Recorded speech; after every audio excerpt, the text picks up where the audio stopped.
And I'm very pleased to introduce Dr. Itay Noi, who is going to talk to us tonight. He received his PhD in social anthropology from the LSE, and he's currently a postdoctoral fellow in development studies at SOAS. His research is broadly concerned with mining populations and mining projects and indigenous peoples. And he draws on extensive fieldwork in the Eastern Indian coal belt. He's also worked as a consultant on social protection for organizations such as UNICEF and the World Bank. So we give you a very, very warm welcome, Itay, and thank you very much for lecturing to us tonight. So I'm going to hand over to you. Thank you very much for having me, and thanks everybody for joining. So I will just share my screen, as I have quite a few photos which you can look at instead of me, which is probably more fun. Yeah, can everybody see that? Can everybody see the PowerPoint slide? Yes, that's great. Yes, okay, great. So I'll just start.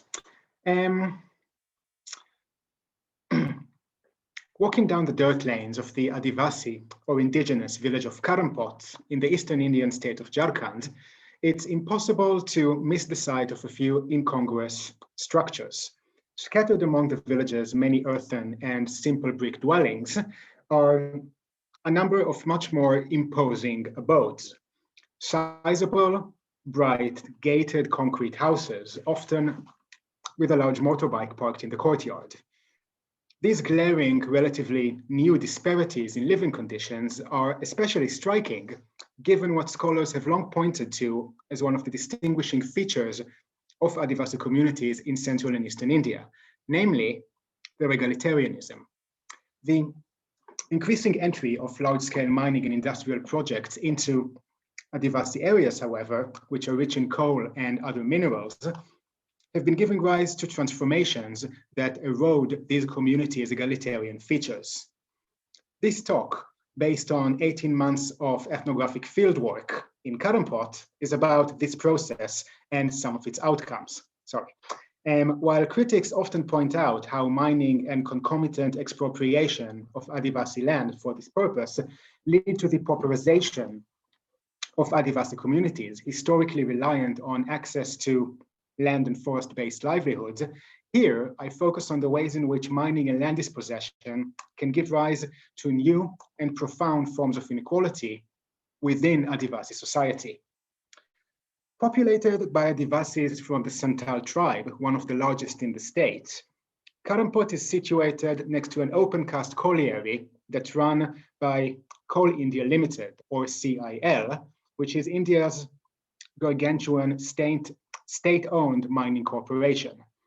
Its mud houses are occupied by Santals who, faced with a lack of employment options in the colliery and surrounding area, have taken to illicitly scavenging coal from the mine and carrying it on bicycles to pedal on the highway next to the village. And the much smaller number of cement houses, by contrast, are occupied by a minority of Santal villagers who have a job in the mine, that is, permanent, secure, salaried employment. Such employment, for those who have it, is the result of land dispossession for mining. These employed Santal villagers are in fact not originally from Karampot, but from Darutar, a neighboring hamlet that was displaced for the construction of the mining project. So here, just to give you a sense of the area, we have Karampot, which is the village in which I did fieldwork, and then just next to it, the big open cast mine, and just next to this mine used to be the village of Darutar, which doesn't exist anymore, having been completely dispossessed and displaced by the mine. So, following the displacement of Darutar, jobs in the mining project, were doled out to these villagers to the displaced villagers by CIL as part of the company's resettlement and rehabilitation policy, which aims to provide employment positions as compensation to villagers who lose a certain amount of land to mining. Now, as I explain later, such jobs, by which I mean formal and public sector, are in the Indian context especially valuable. In what follows, I describe the impact of such employment on the lives of the Santals who gained it, and the ways in which these have become increasingly distinguished from those of all other coal-peddling villagers. I show that the attainment of compensatory mining jobs has had contradictory consequences. On the one hand, it enabled employed Santals to enter the ranks of public sector employment with high levels of security and pay, and consequently allowed them a significant degree of class mobility in the Weberian sense of lifestyle, consumption, and life chances. But on the other hand, compensatory public sector jobs led to the emergence of new class disparities between employed and non-employed villagers. By contrast with rural caste society in India, which is marked by sharp inequalities along lines of caste and class, Adivasi communities have been commonly regarded as considerably more egalitarian. Studies on inequality in Adivasi contexts, for example, have focused primarily on the dynamics that produce disparities between Adivasis, who make up one of the most marginalized sections of society, and their non-tribal counterparts. In this talk, however, I consider the relatively underexplored processes of intra-Adivasi differentiation, its links to India's broader labor geography and divisions, and its corrosive outcomes for long-standing Adivasi egalitarian structures and practices. Adivasi egalitarian features, as Al-Pasha, for example, notes, have traditionally manifested in relatively subdued and usually temporary economic differences between households. Indeed, prior to the arrival of mining, Karampot was a village in which households had reproduced themselves on relatively egalitarian terms. There were no marked landholding disparities, and practically all households relied for their livelihood on a combination of small-scale subsistence agriculture and casual wage labor outside the village. Overall economic conditions, in other words, were precariously similar, as the types of work in which households engaged did not allow virtually any of them to achieve a significant level of economic security and or mobility. Now, just to say that this is not to argue that there was no differentiation at all between local Santals or within other Adivasi groups for that matter. But still, the point is that compared to caste society, which is often viewed as the epitome of social hierarchy, Adivasi communities were generally free from deep-seated unequal social and class divisions. Moreover, much of the production and reproduction within Adivasi society was uncommodified and based on a system of mutual labor exchange known as mandati. So I can ask my neighbor to help me seal my house's tiled roof before the rainy season, and I'll help him seal his in return. The same goes for help with sowing and harvesting, which was similarly exchanged between households. Uneven access to the benefits of mining industrialization, however, specifically compensatory mining jobs, has given rise to new salient forms of internal socioeconomic and class differentiation, which in turn has progressively eroded pre-existing features and values of egalitarianism. So, just to give a bit of background, in central and eastern India, mining operations have for decades been concentrated in areas inhabited by Adivasi groups, bringing about land dispossession, displacement, and the undermining of land and forest-based ways of life. Around Karampot, too, mining has brought with it alienation of Adivasi land. And here we can see how the backdrop of the village is now dominated by the mine's overburdened dump, this big mountain in the background, which consists of all the soil and rocks that were removed when stripping open the mining pits.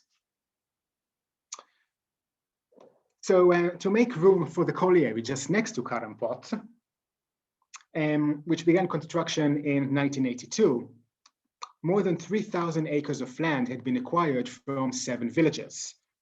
In addition to woodland and grazing fields surrounding Karampot, land acquisition included the entire tract of Darutar, the neighboring Santal village. When the building of the colliery began, Darutar households had to surrender their agricultural plots.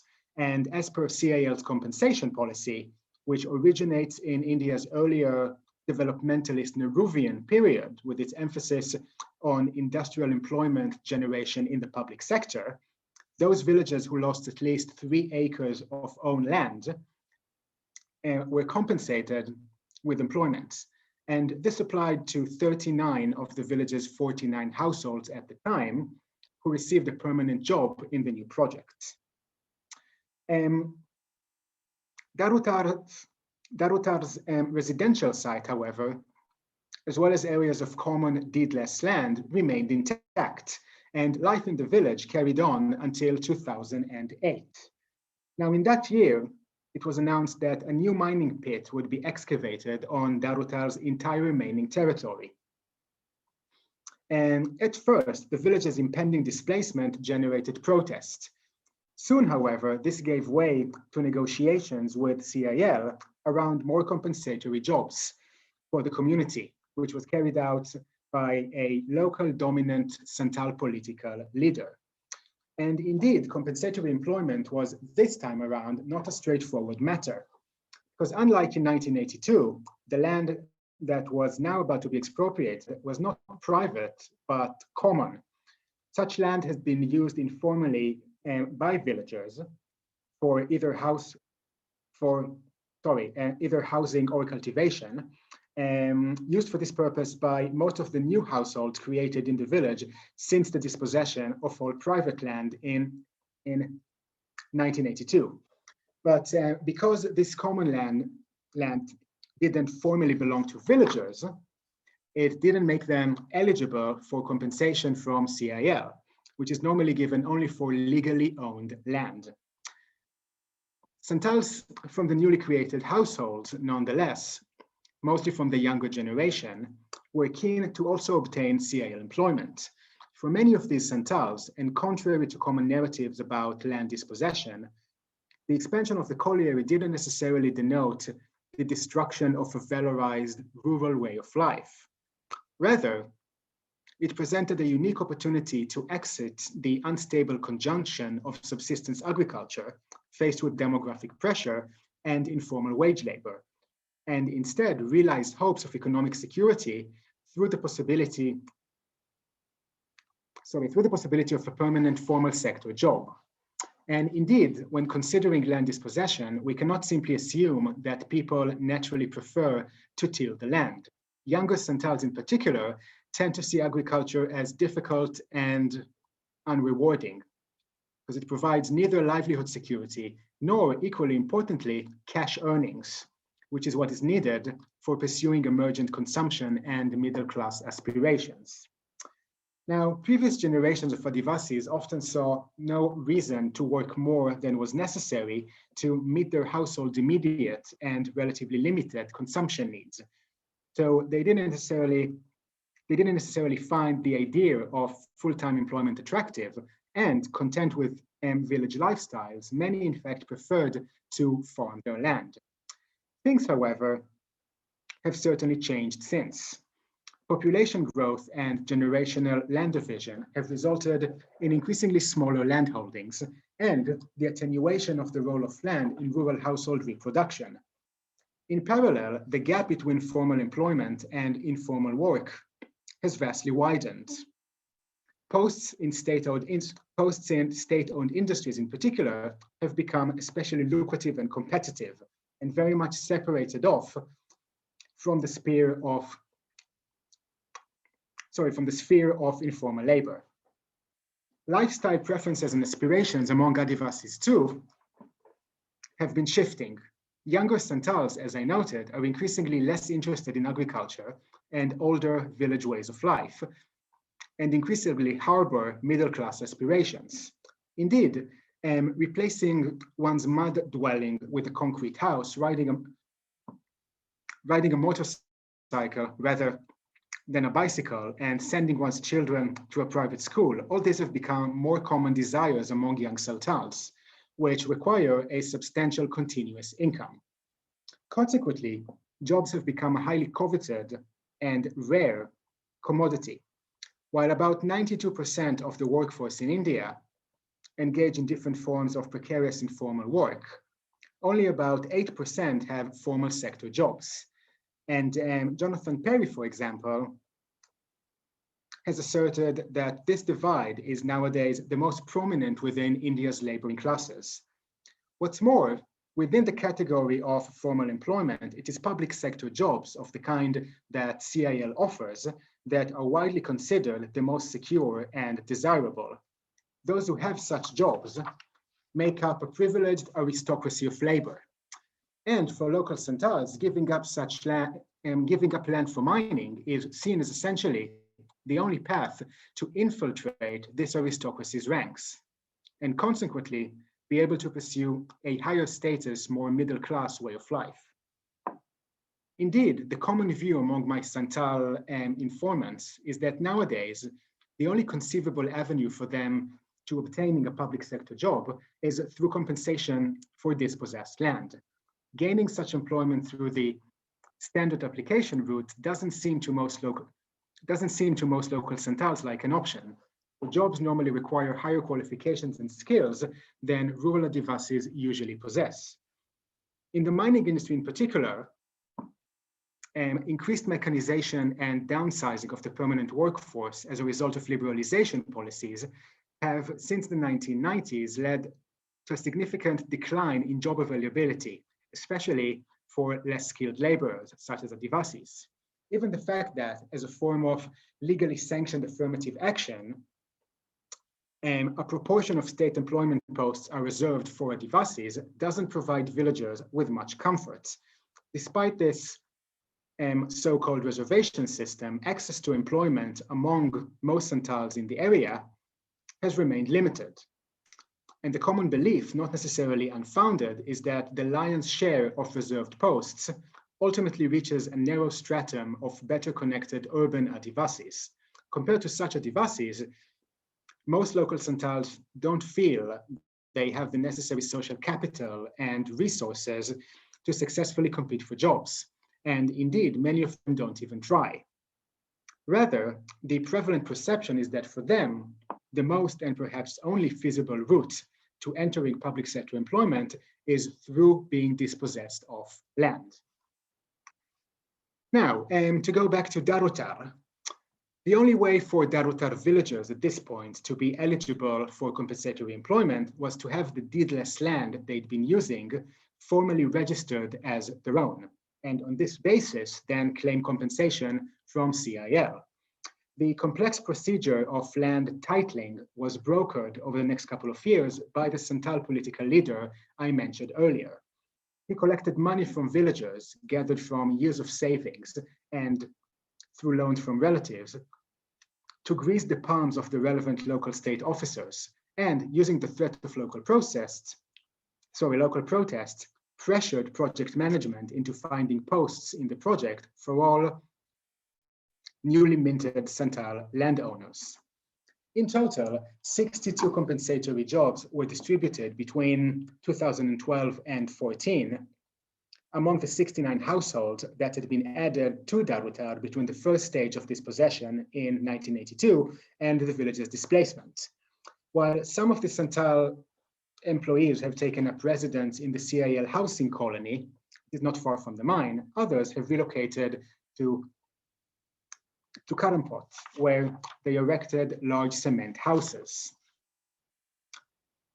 These employed households now make up an exclusive minority of about 10% of Karampot's 146 households. While Karampot's other villagers still retain their modest agricultural plots, they too have been affected by mining in different ways. from the coal dust that contaminates the air and soil, to the blasting that fractures the walls of their mud houses, to the enclosure of forest and grazing areas around the village. Because they haven't been directly dispossessed of own land, however, these villagers aren't eligible for employment. Further, they've been offered no substantial economic opportunities through the colliery. Besides scavenging coal for peddling, they only have access to casual, sporadic wage labor in the mine's depot yard, manually loading coal on trucks for dispatch. Now, given the general paucity of public sector employment in India, as well as many reported cases in which CIL's compensation policy was very poorly implemented, the relatively large number of jobs handed out to displaced Santals from Darutar can be considered a relative success, because these jobs have secured the livelihoods of a significant portion of the displaced, and as I show in the next section, have allowed them to pursue more middle-class aspirations and a degree of class mobility. But at the same time, as I'll try to illustrate, the attainment of compensatory jobs has generated novel enhanced forms of intracental differentiation in Karampot within a historically marginalized, relatively egalitarian community. So, every morning, most Karampot villagers leave their mud houses before dawn and walk to the mine's depot yard, where coal extracted from the quarry is stored. Taking advantage of the absence of security guards in this early hour and using metal bowls they bring with them, villagers try to gather as many lumps of coal as they can. Later, they will pack it into large jute bags, tie those onto their bicycles, and set off to the highway to peddle the coal to restaurants, which use it for cooking, and to informal petty coal brokers.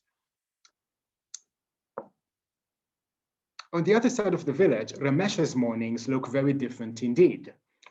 Long after villagers have ventured out to the depot in the dark, he sets out on his motorcycle to the colliery, where he is employed in the machinery workshop.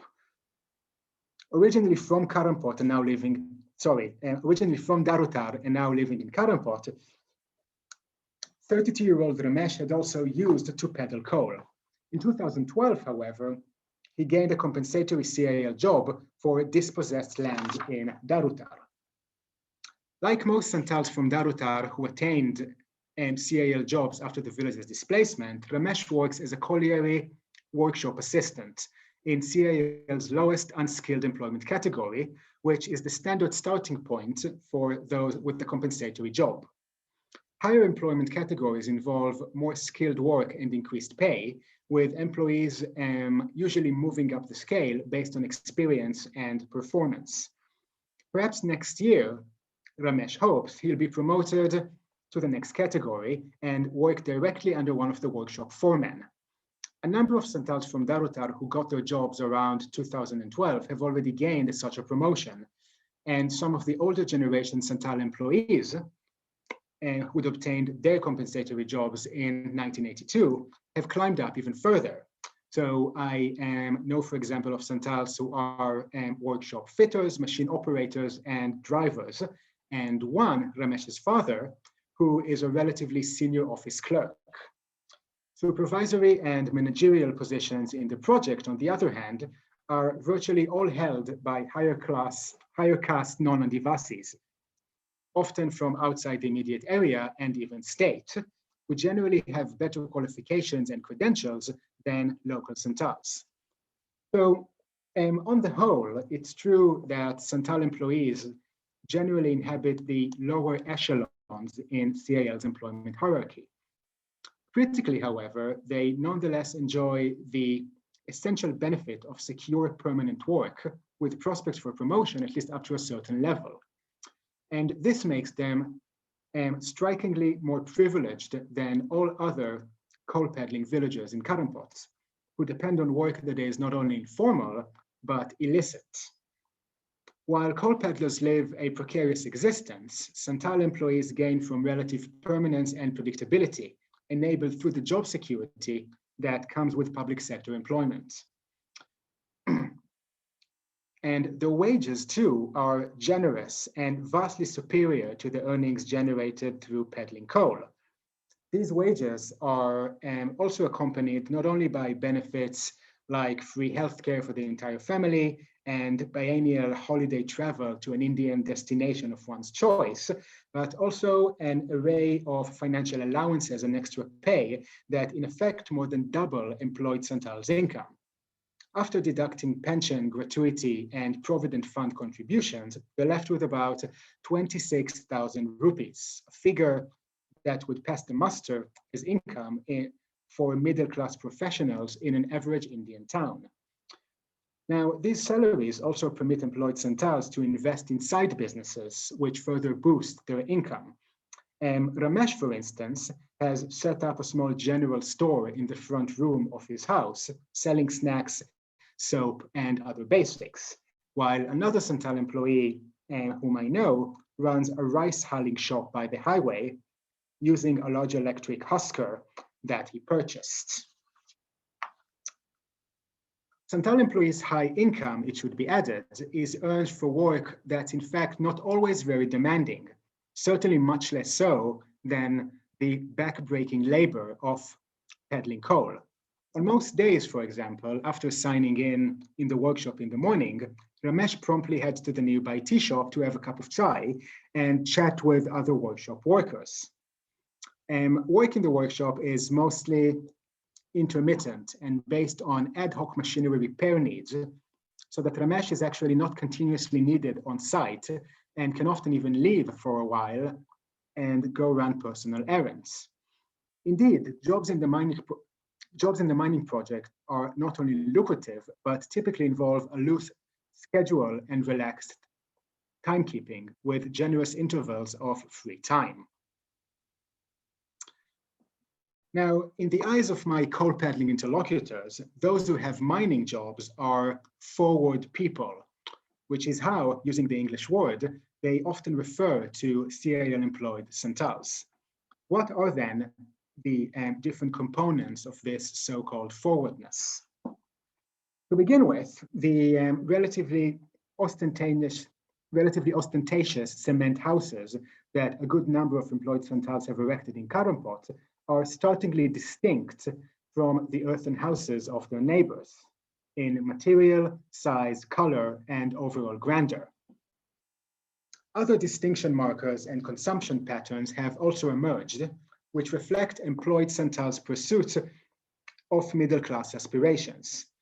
Now, these are especially prominent among the youngest generation of Santal employees who gained their compensatory jobs in 2012 to 14. Their houses' courtyards might double as a parking space for a heavy-duty motorcycle and or car, while their interiors might accommodate a flat-screen television. The merit celebrations they throw are opulent compared to the local Adivasi standard of gathering and cooking with family and friends at home. The couples' marriages that I got to attend, for example, included a decorated marquee catering in a small fleet of hired jeeps, transporting guests from other villages. In these wedding events, young employed Santal men can be seen in faux leather jackets, drinking bottled whiskey and rum rather than the more traditional Adivasi home-brewed rice beer and wine. Deviating from the earlier Adivasi practice, as documented in other villages, of refraining from overtly displaying one's wealth, Santal employees' more well-to-do status is openly demonstrated through consumption, producing the kind of distinction that is central to class aspirations. Now, this is not to say, however, that Santal employees don't use their salaries for other types of investments too. Significant sums, for example, are spent on children's education, which makes up another notable marker of difference between CIL employed households and all the rest. While coal peddling households too devote resources to their children's education, their means are much more limited and the level of education is consequently lower. Some coal peddling households, for example, send their children to the still affordable private school on the other side of the highway, which might be superior to the local government school in Karampot, which we see here, but which hardly counts among the best in the districts. Later on, coal peddling youngsters might go to one of the many private colleges that in recent years have spread in towns around Karampot, often of dubious quality and reputation. This second-rate education trajectory already effectively eliminates children in coal peddling households from the future race for formal employment. Santal employees, on the other hand, can operate on a whole different scale. They send their children to relatively reputable and considerably costlier private schools and colleges in larger Jharkhand cities, where students live in hostels or apartments, which require additional fee or rent payments. In those schools and colleges, Santal employees hope their children could attain the kind of educational qualifications that would put them in better stead to later on gain a job and reproduce their parents' pay grade and status. Further, in contrast to the children of coal peddlers, who often skive off school to help their parents with the gathering and loading of coal on the bicycle, those of employed Santals don't have to participate in any kind of extra household labor, and in principle at least, can dedicate their time and energy to their studies. At least in part, both consumption and investment in education as expressions of middle-class aspirations can also be seen as a reflection of what Al-Pasha has called in the Adivasi context, a culture of emulation, which basically refers to the ways in which Adivasis with higher status formal jobs begin to emulate the values, norms, and ways of life of higher caste and class groups. This so-called culture of emulation can have positive outcomes, for example, in relation to education preferences. Talking about his children, for instance, Puran, an older Santal employee who had attained his CIL job in 1982, described how he got to know more forward non-Adivasi colleagues in the mine who were sending their children to study in private schools, and reckoned that this is something that he could now do as well. Indeed, Puran's 3 children went on to attend a private college in Ranchi, Jharkhand's capital, where they're likely to gain qualifications that will arguably improve their life chances and employability.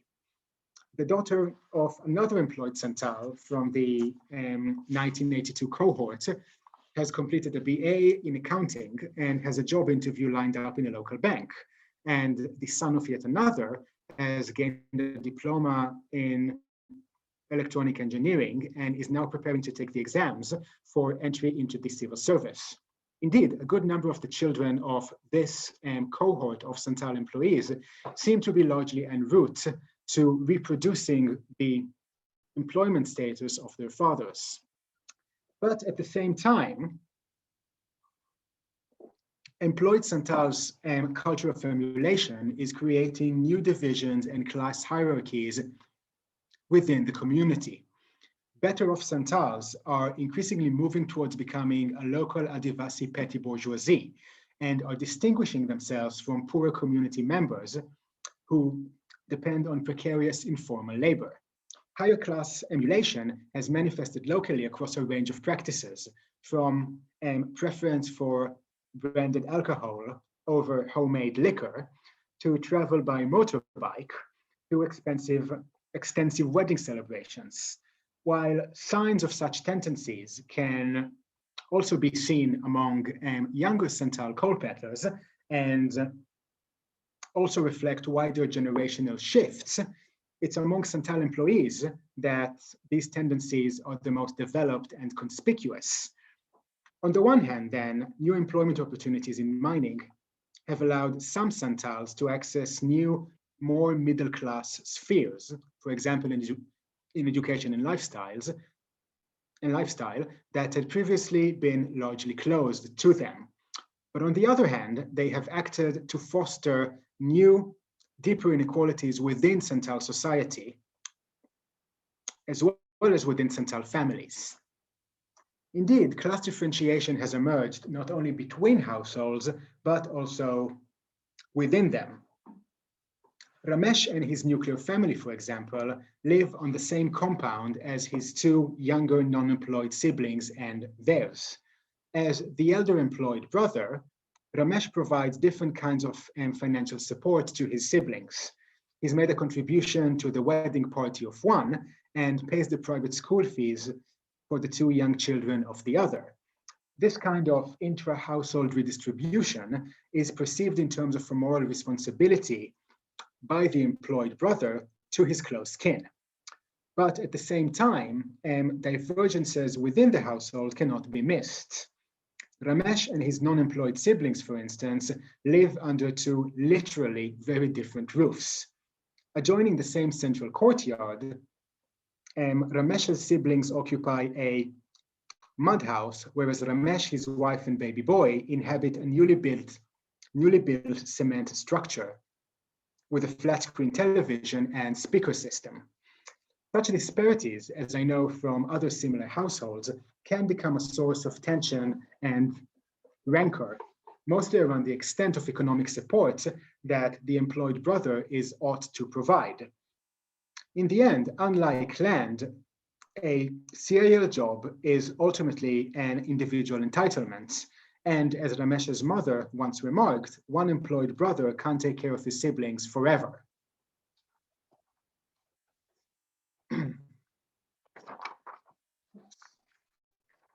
Sorry. So, employed Santal's new lifestyles and spending practices have attracted criticism, even if not overt, from non-employed Santals, especially from the older generation who view the display of newly acquired wealth by employed Santals and, more broadly, intra-village differentiation as detrimental to the community. And in particular, these elders told me, differentiation has had a ruinous effect on ekta, which can be translated as unity or solidarity.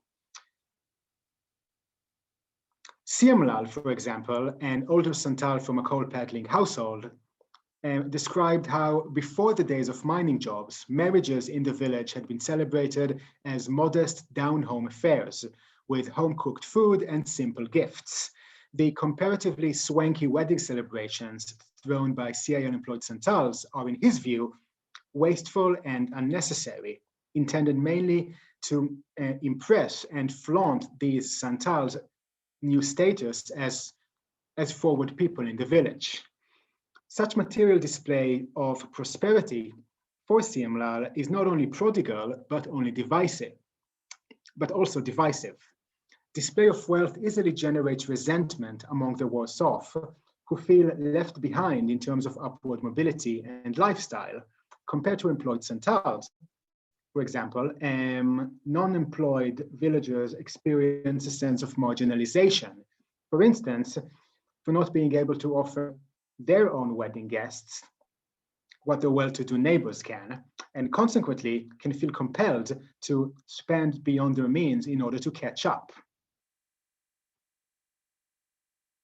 Echoing the views of other non-employed Santals from his generation, Siamlal laments what he sees as a transition away from an agrarian community, one in which, as he said, every villager had one plate, one lota, meaning a water vessel, and one glass at home. For these elders like Siamlal, living off the land and forest with everybody in the village roughly on the same footing had gone hand in hand with values of egalitarianism, reciprocity, and mutual aid. Now, by contrast, Karampot has become a place where newly prosperous villagers throw opulent wedding parties and drive around in motorcycles and SUVs.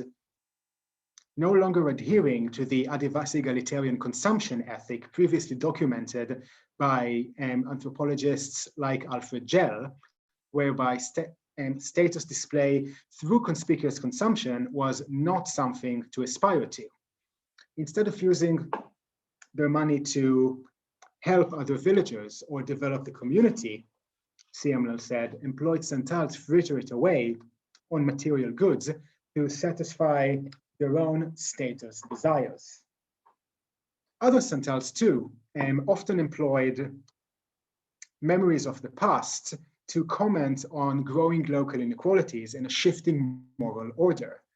The disparities of the present and resulting fissures in the social fabric are counterposed with a foregone, simpler time that had been more egalitarian and harmonious. While Karampot's pre-mining days had indeed been characterized by lower levels of differentiation, we should be conscious that such a contradistinction arguably involves a degree of romanticization of the past, as people selectively evoke memories and elements from the old order that juxtapose with disagreeable features of present reality. Nevertheless, the comparisons my older interlocutors draw between the present and their versions of the past reveal their idealized models of how the community should be. They feel that the social relations and moralities to which they attach value have been fraying, and relate this to the uneven inflow of wealth that is only to some households through CAL salaries, which has established local inequalities within the community on a scale like never before. Cracks in solidarity, differently put in the ethic of egalitarianism, have manifested in a number of areas.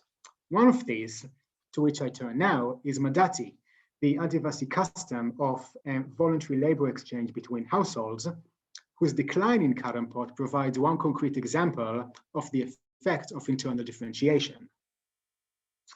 So, a form of reciprocal non-monetary labor exchange, Madati is practiced in Adivasi communities in tasks such as sowing and harvesting of crops and construction and maintenance of mud houses, and is considered a pillar of Adivasi economics and society.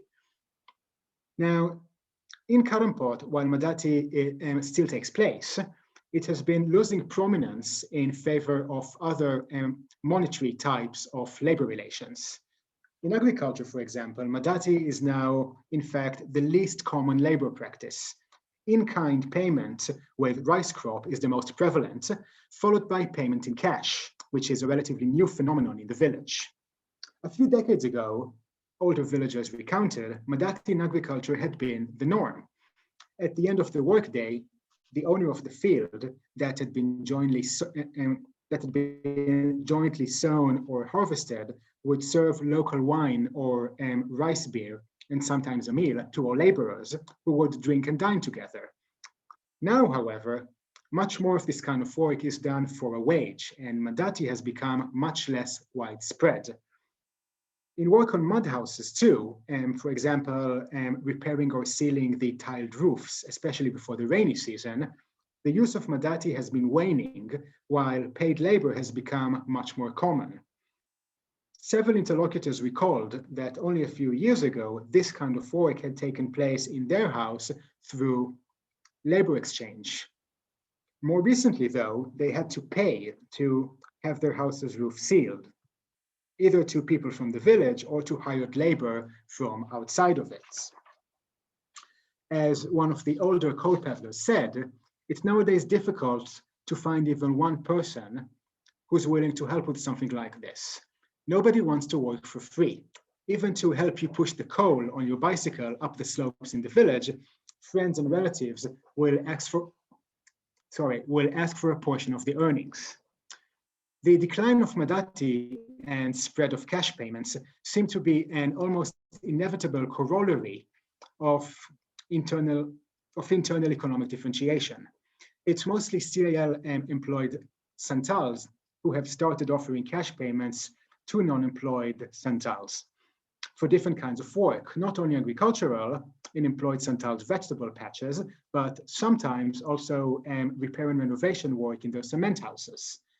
With their jobs and salaries, Santal employees can certainly afford to pay a modest wage for such labor, and usually find this more convenient than having to reciprocate manually in their own free time for assistance from other villagers. And once it became clear to non-employed villagers that they can in fact get paid for this kind of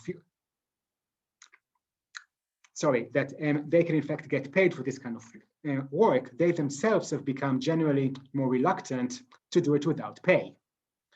Perhaps more fundamentally, economic differentiation has chiseled away at the material basis for reciprocity, which is arguably essential for mutual aid practices.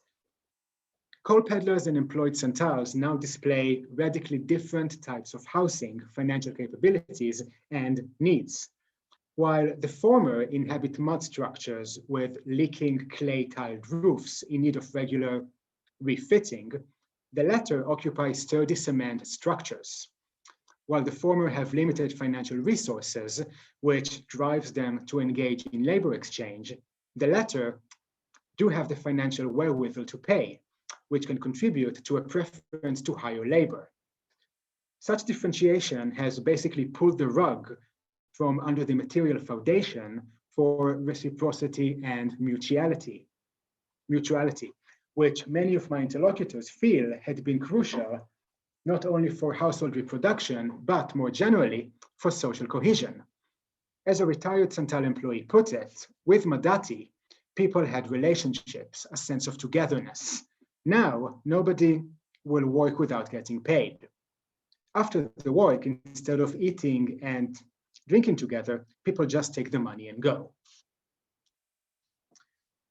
So to conclude, focusing on a mining-affected Santal community in Jharkhand, this talk has explored the effects of public sector employment as a result of dispossession and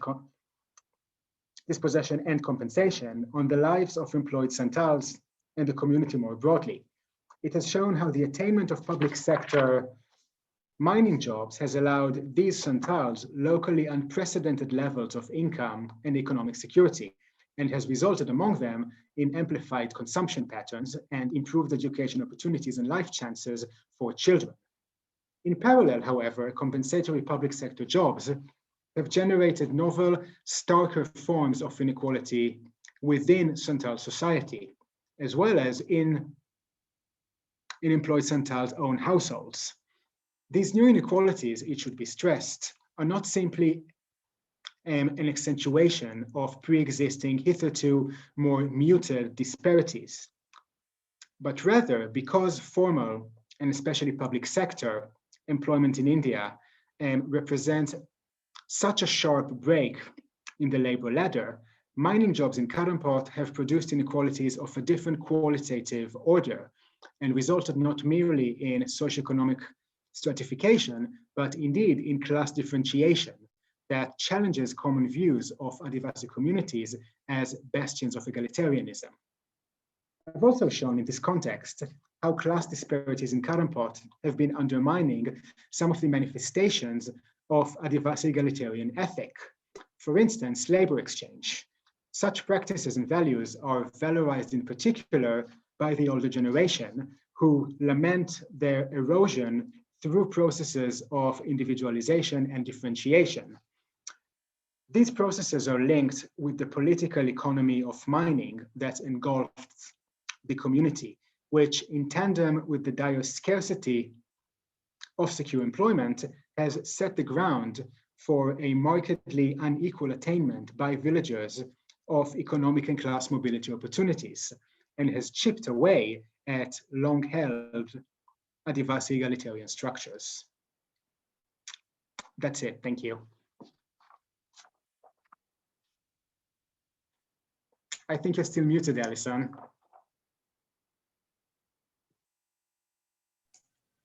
Thank you very much, Itay. That was very, very interesting. And we can take questions now.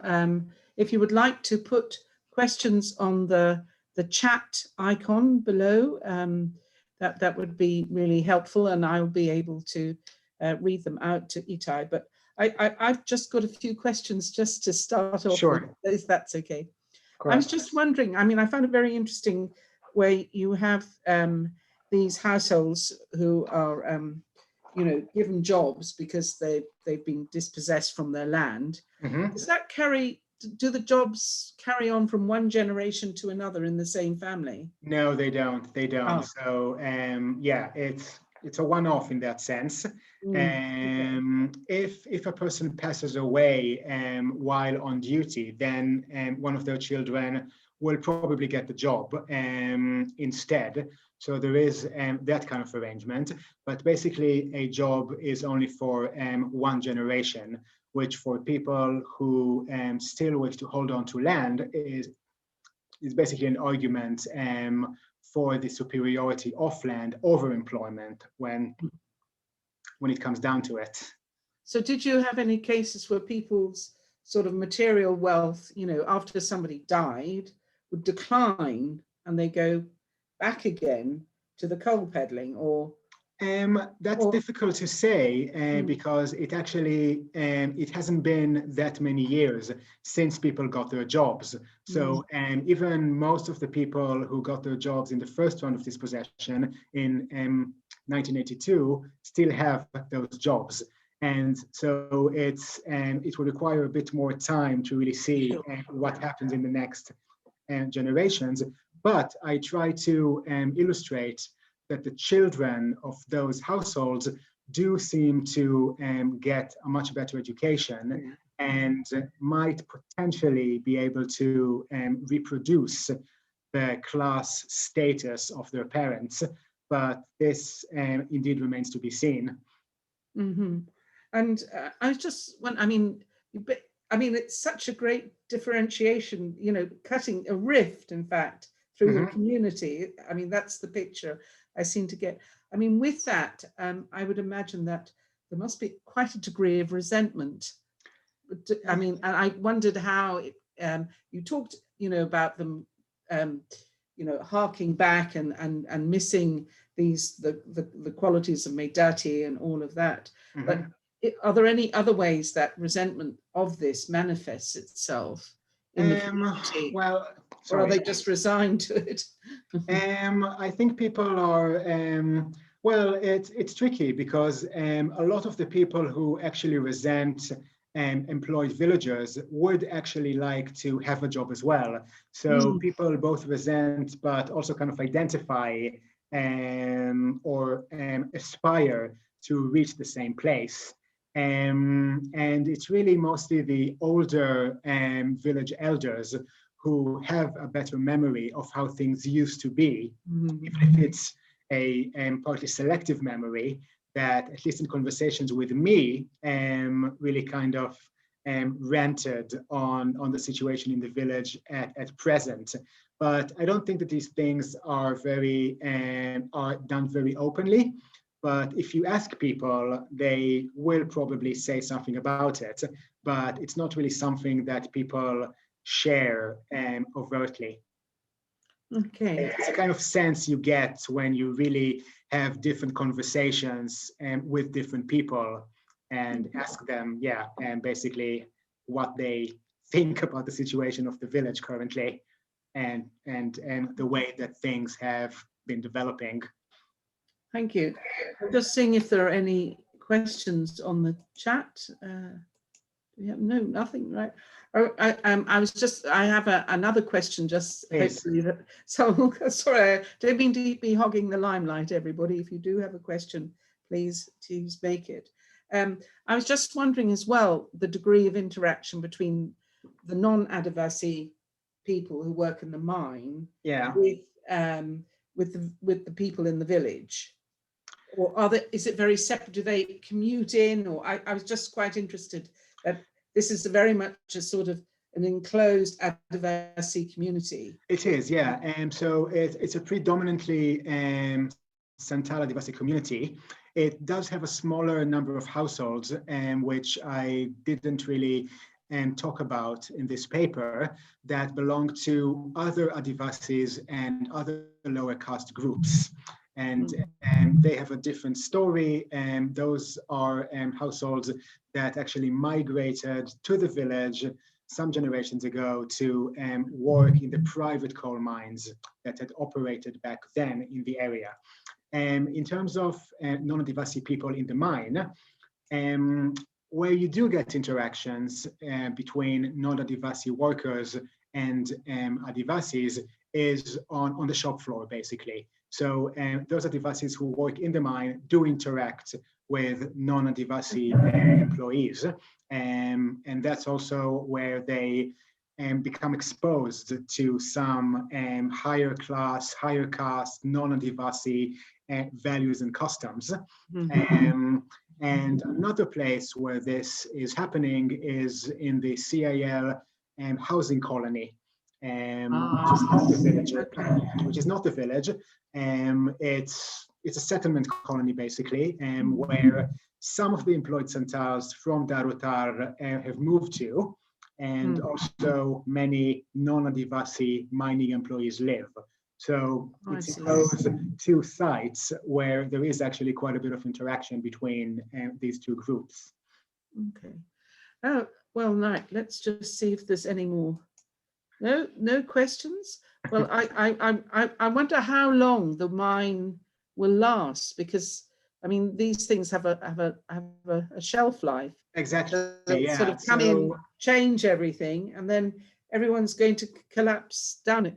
Exactly. So the mine, if I remember correctly, the mine next to the village has at the moment 25 more years to go, I think, until all the coal is exhausted. And that's also something that that's something that coal peddling villagers mostly think about when they think about the future, because coal peddling, in a way, while it's much inferior to any kind of permanent formal employment, by local standards of casual informal work, people can actually earn more peddling coal than work in various casual informal work sites outside the village. So basically, on the one hand, coal peddling does allow some people who do it to save a small amount of money, say, to save very moderately.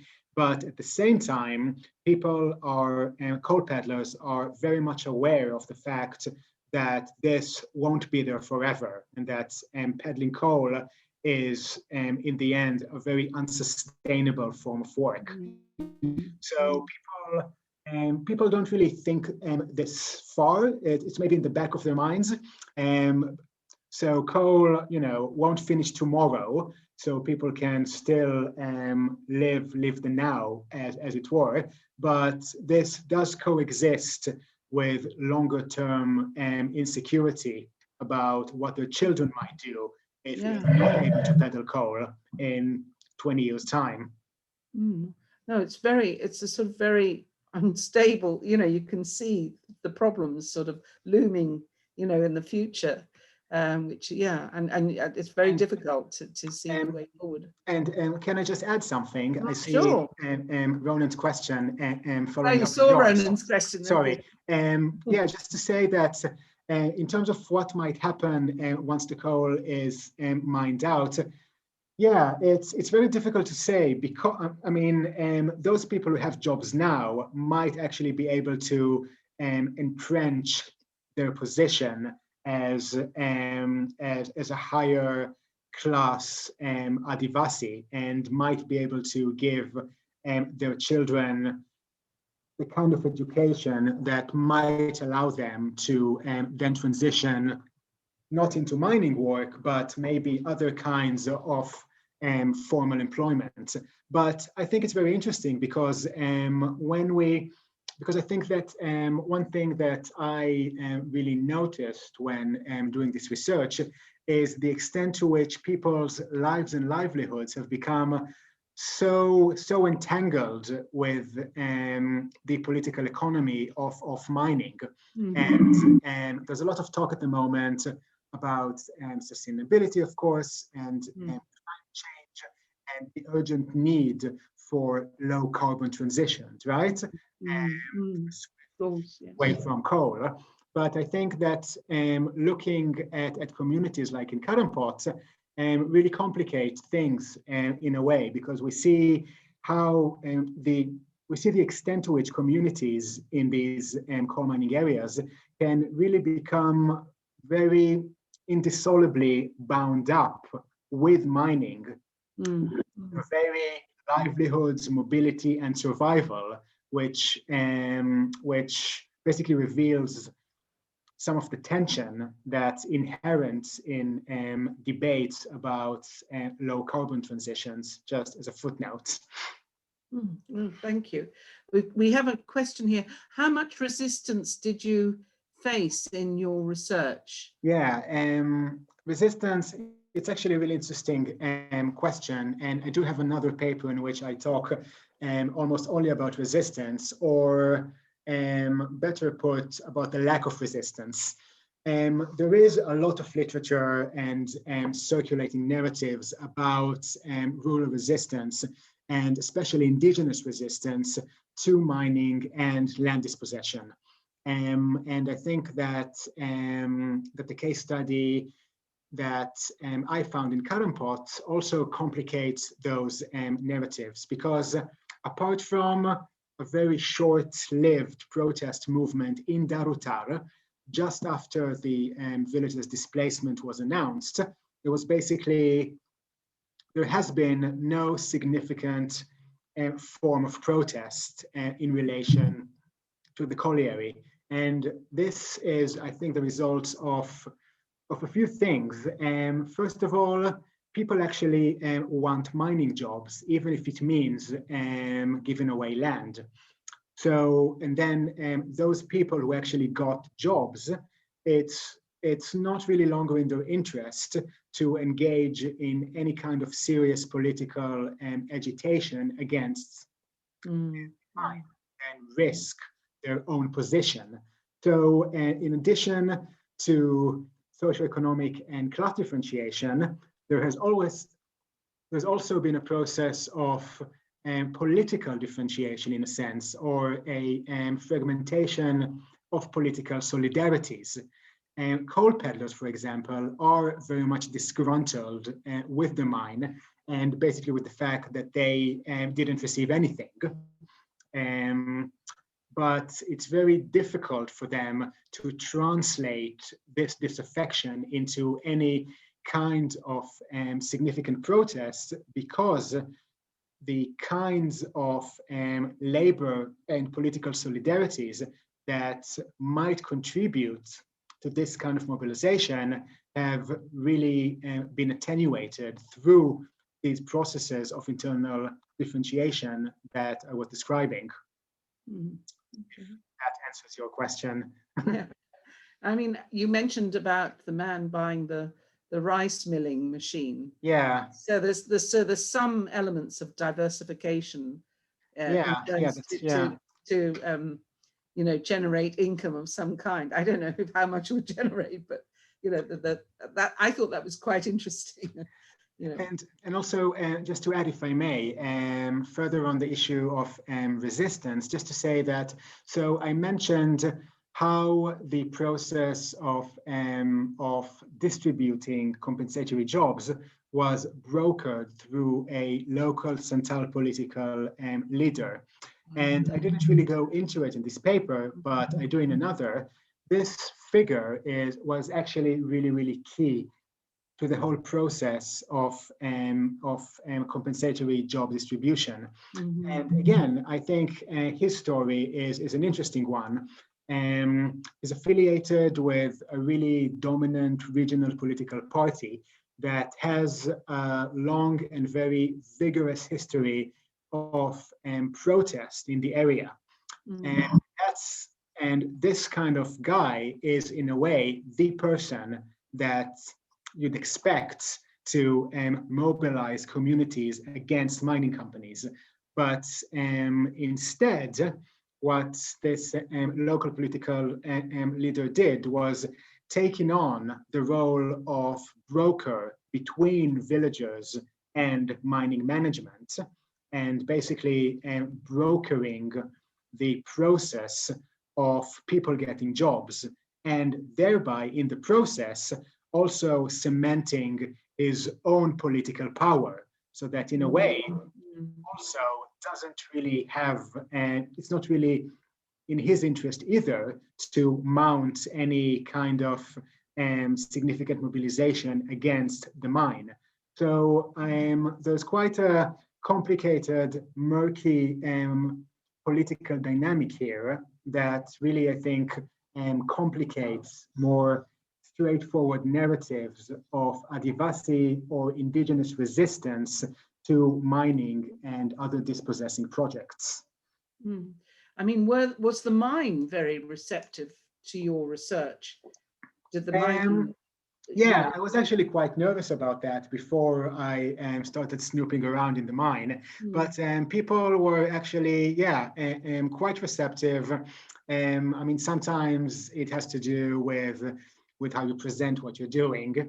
But I must say that mine staff were very, very friendly and very generous, in fact, with sharing various project documents, generous with their time in terms of doing interviews with me and telling me quite a lot about the history of the mine and the area. So they were actually quite enthused, I think, to come across someone, especially a foreigner, who seems to be very interested in the mine and in the dynamics around it. So that actually wasn't as difficult as I had anticipated. That's good. And I've got a question from Ronan, which I think we've probably covered, but I'm going to say it anyway.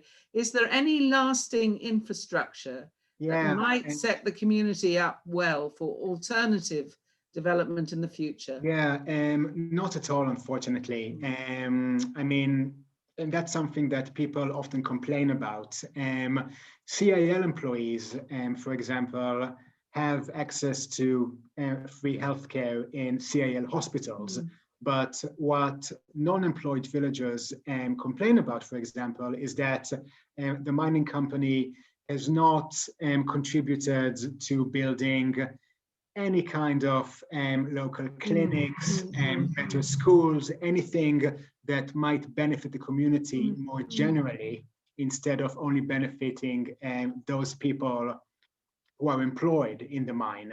So yeah, that's definitely a point that villagers often mention.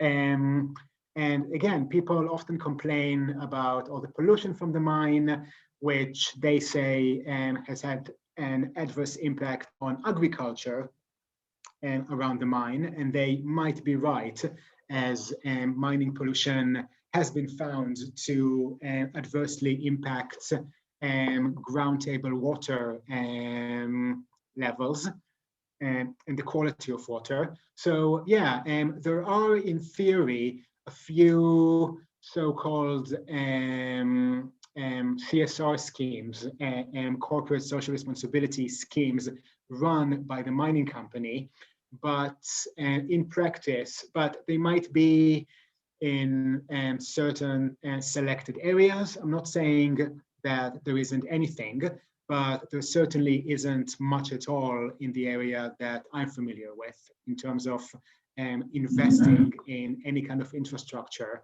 or basically any kind of development that might benefit the community as a whole. We've just got one last question. Yeah. Was the political leader you mentioned connected with Modi's party? No, he wasn't. So he's affiliated with a regional party called the Jharkhand Mukti Morcha, or the Jharkhand Liberation Front, which is a very dominant regional party in Jharkhand that had fought very vigorous. So Jharkhand used to be part of the state of Bihar until 2000, I think. And the JMM party was really one of the main engines that led to the eventual autonomy of Jharkhand. So the party really has a very strong political history of mobilizing peasants and villagers in the area, which is why it's quite striking in a way that this local political leader ended up basically serving as a broker between villagers and the mining company, thereby occupying a very ambiguous, contradictory role between villagers and the mining projects, which has led many local villagers to view him as very corrupt or dishonest, at least. So yeah, it's not Modi. It's okay. Thank you for answering. So I think we're going to give you a rest now, and thank you so very, very much. I found it fascinating, actually. Thank you very much for having me. The impact of how these things all interrelate and have much wider reaching consequences than we initially think. So thank you, and thank you to everybody else for joining us tonight. And I wish you all a very happy weekend. Tomorrow's Friday, and hope to see you at our next lecture, which is on Monday, which is on China. So, but thank you very much, Itay, and really, really appreciate it. Thank you. Thanks, everybody. Thanks for joining. Good night. Good night, everyone. Thank you. Bye-bye. And there are lots of nice comments. Thank you for a great talk. Sorry, I should have mentioned that. Thank you. Fantastic talk. And so it was really excellent. Thank you very much indeed. Thank you very much. Thank you. Thank you for joining. Bye. Bye-bye.